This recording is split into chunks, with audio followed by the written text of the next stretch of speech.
Hello বন্ধু, বস baby blog থেকে সবাইকে স্বাগত। আজকে আমি আমার এই ছোট্ট ছোট্ট ভাই বোনদের নিয়ে একটি মাটির ঘর তৈরি করতে বসেছি। এই ঘরটা আমার বনুর ডলের ঘর।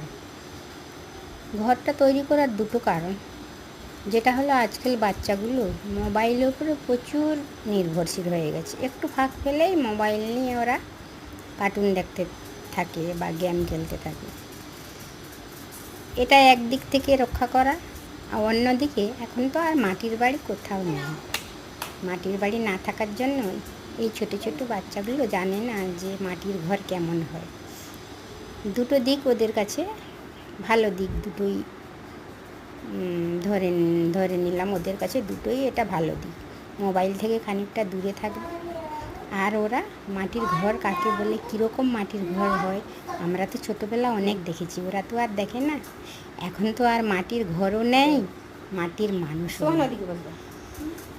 তাই ওদেরকে নিয়ে বসলাম একটু মাটির ঘর তৈরি করতে।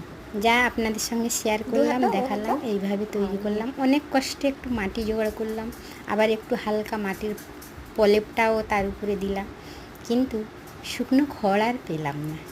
তাই একটু কাঁচা খড় দিয়ে ওটাকে তৈরি করে ফেললাম। কাঁচা ওটা জুন ঘাসের একটু সবুজ ঘাস দিয়ে মাটির উপর ছাদটা বানিয়ে দিলাম। খড়ের ছাদ হয় কিন্তু এটা গ্রিন ছাদ। এটা আবার শুকিয়ে দুদিন পরে ঠিক নর্মাল খড়ের মতোই দেখতে লাগবে, কেন এটা তো জুন ঘাস।